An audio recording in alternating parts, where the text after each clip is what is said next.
Assalamualaikum warahmatullahi wabarakatuh. Perkenalkan, kami dari kelompok 6 yang beranggotakan Akbar Muhammad Irwan, Nur Suci Harnita, dan Zidan Hamdani. Kami akan memaparkan materi yang berjudul Ijtihad dan Keberlangsungan Spirit Islam. Yang pertama, pengertian ijtihad. Secara etimologi, ijtihad diambil dari kata al-jahd atau al-juhd yang berarti al-masyaqqat atau kesulitan dan kesusahan, serta at-taqat atau kesanggupan dan kemampuan. Dengan kata lain, ijtihad secara etimologi adalah pencurahan segenap kesanggupan untuk mendapatkan sesuatu urusan atau sesuatu perbuatan. Dalam Al-Quran disebutkan, walladzina la yajiduna illa juhdahum, yang artinya, dan mencela orang yang tidak memperoleh sesuatu untuk disedekahkan selain kesanggupan. Quran Surah At-Taubah ayat 79. Kata al-jahd beserta seluruh derivasinya menunjukkan pekerjaan yang dilakukan lebih dari biasa dan sulit untuk dilaksanakan atau disenangi. Dalam pengertian inilah, Nabi mengungkapkan kata-kata Shollu alayya wajtahidu fid du'a, yang artinya, bacalah sholawat padaku dan bersungguh-sungguhlah dalam berdoa. Wa ammas sujudu fajtahidu fid du'a, yang artinya, pada waktu sujud bersungguh-sungguhlah dalam berdoa. Demikian pula pada jihad atau perang, yang derivasinya sama dengan ijtihad, mengandung arti sungguh-sungguh dan tidak disenangi. Dari beberapa definisi, dapat disimpulkan bahwa ijtihad adalah suatu pekerjaan yang mempergunakan segala kesanggupan daya rohaniah untuk mendapatkan hukum syara atau menyusun suatu pendapat dari suatu masalah hukum yang bersumber dari Al-Quran dan hadis. Yang kedua, dasar hukum ijtihad. Ijtihad bisa dipandang sebagai salah satu metode untuk menggali sumber hukum Islam. Yang menjadi landasan diperbolehkannya ijtihad ada banyak sekali, baik melalui pernyataan yang jelas maupun berdasarkan isyarat. Di antaranya, yang pertama, pada firman Allah Subhanahu wa Ta'ala pada Quran Surah An-Nisa ayat 105 yang berbunyi, A'udzubillahi minasyaitonirrajim. Inna anzalna ilaikal kitaba bilhaqqi litahkuma bainan nasi bima araqallah, yang artinya, sesungguhnya kami turunkan kitab kepadamu secara hak agar dapat menghukumi di antara manusia dengan apa yang Allah mengetahui kepadamu. Dalam ayat tersebut terdapat penetapan ijtihad berdasarkan qiyas. Inna fi dzalika laayatil liqaumin yatafakkarun, yang artinya, sesungguhnya pada hal itu terdapat tanda-tanda bagi orang yang berfikir. 2. Adanya keterangan dari sunnah yang membolehkan berijtihad. Di antaranya, sabda Rasulullah Shallallahu Alaihi Wasallam yang berbunyi, Idza hakamal hakimu fajtahadu tsumma asoba falahu ajron, wa idza hakama fajtahadu tsumma akhto'a falahu ajron, yang artinya, apabila hakim memutuskan hukum dengan berijtihad dan ia menemukan kebenaran dalam berijtihadnya, maka ia mendapatkan 2 pahala. Namun, jika ia tidak memperoleh kebenaran dalam ijtihadnya, maka ia memperoleh 1 pahala.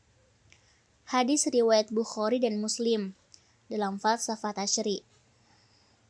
Fungsi ijtihad. Adapun ijtihad memiliki beberapa fungsi, di antaranya sebagai berikut. Ijtihad merupakan sumber hukum Islam yang ketiga setelah Al-Quran dan hadis. Ijtihad merupakan sarana untuk menyelesaikan persoalan-persoalan baru yang muncul dengan tetap berpegang pada Al-Quran dan Sunnah. Ijtihad berfungsi pula sebagai suatu cara yang diisyaratkan untuk menyesuaikan perubahan-perubahan sosial dengan ajaran-ajaran Islam. Ijtihad berfungsi sebagai wadah pencurahan pemikiran kaum muslim dengan mencari jawaban dari masalah-masalah seperti masalah asasi, yaitu hal-hal yang berkaitan dengan ajaran Islam seperti masalah-masalah bidang akidah dan muamalah. Masalah esensial misalnya mengenai program pembangunan negara dan bangsa. Masalah eksidensial misalnya tentang isu-isu yang berkembang dalam masyarakat.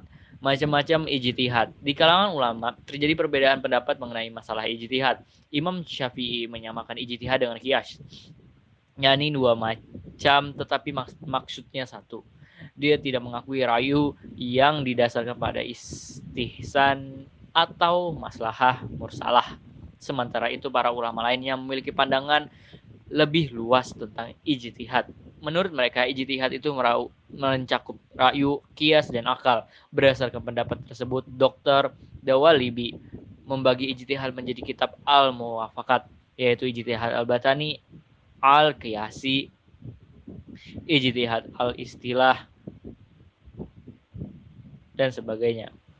Pembagian di atas masih belum sempurna, seperti yang diungkapkan oleh Muhammad Taqiyyu al-Hakim dengan mengemukakan beberapa alasan, diantaranya jami' wal mani. Menurutnya ijtihad itu dapat dibagi menjadi dua bagian, yaitu ijtihad al-aqli dan ijtihad syar'i. Ijtihad dilihat dari sisi jumlah pelakunya dibagi menjadi dua, yaitu ijtihad fardi, yaitu menurut Al-Tayyib Khudri al-Syahid, yaitu ijtihad yang dilakukan oleh perorangan atau hanya beberapa orang ijtihad. Misalnya ijtihad yang dilakukan oleh para imam mujtahid besar seperti Imam Abu Hanifah, Imam Malik, Imam Syafi'i, dan Ahmad bin Hambal. Ijtihad jami' adalah apa yang dikenal dengan ijma dalam kitab-kitab usul fiqh, yaitu kesempatan para mujtahid dari umat Muhammad SAW setelah Rasulullah wafat dalam masalah tertentu.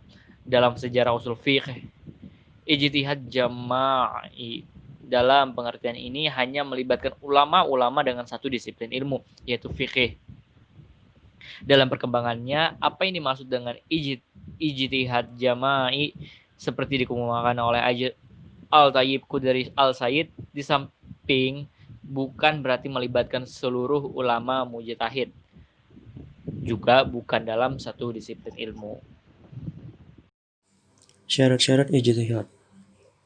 Ulama usul berbeda pendapat dalam menetapkan syarat-syarat ijtihad atau syarat-syarat yang harus dimiliki oleh seorang mujtahid atau orang yang melakukan ijtihad.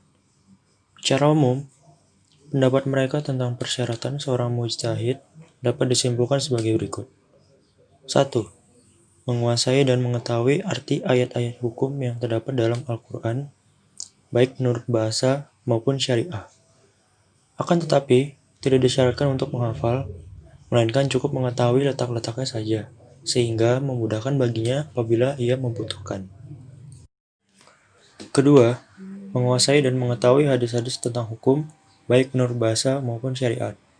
Akan tetapi, tidak disyaratkan harus menghafal, melainkan cukup mengetahui letak-letaknya secara pasti untuk memudahkannya jika ia membutuhkannya.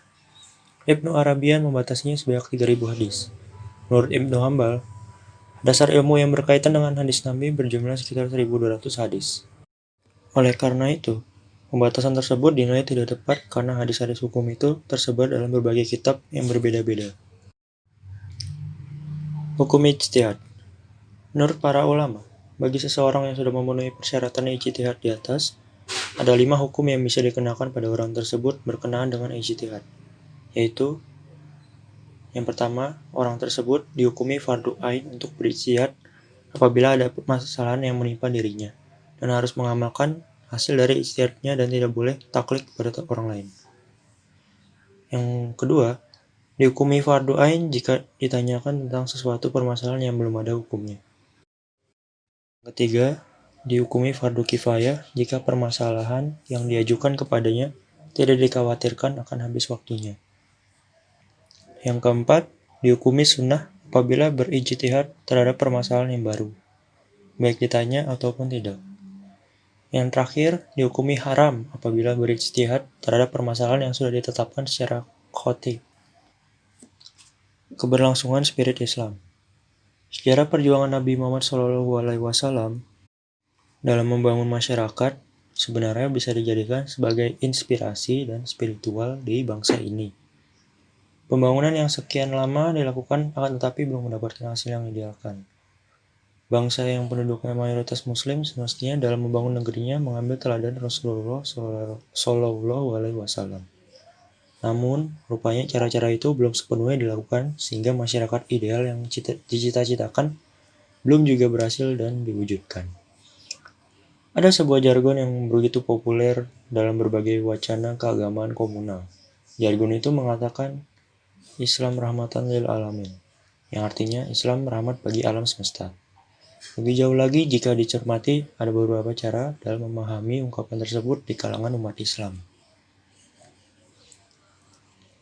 Pertama, pemahaman yang bercorak eksklusif. Yang kedua, pemahaman yang bercorak inklusif. Yang ketiga, pemahaman yang bercorak ekspansif. Kesimpulan dari presentasi yang telah kami terangkan adalah ijtihad adalah sebuah usaha yang dilakukan dengan sungguh-sungguh dengan berbagai metode yang ditetapkan beserta syarat-syarat yang telah ditentukan untuk menggali dan mengetahui hukum Islam. Tujuan ijtihad dilakukan adalah upaya pemenuhan kebutuhan akan hukum karena permasalahan manusia semakin hari semakin kompleks, di mana membutuhkan hukum Islam sebagai solusi terhadap problematika tersebut. Ijtihad merupakan sumber hukum ketiga setelah Al-Quran dan Al-Hadis, yang mendapatkan legitimasi dari keduanya. Sebenarnya ijtihad bukanlah sesuatu yang baru, melainkan sudah ada pada masa Rasulullah. Hal ini sudah dilakukan oleh Nabi, sahabat, tabi'in, dan para ulama klasik. Namun tidak sembarangan orang diperbolehkan untuk melakukan ijtihad. Akan tetapi harus memenuhi kriteria tertentu. Cukup sekian dari presentasi kelompok 6. Wassalamualaikum warahmatullahi wabarakatuh.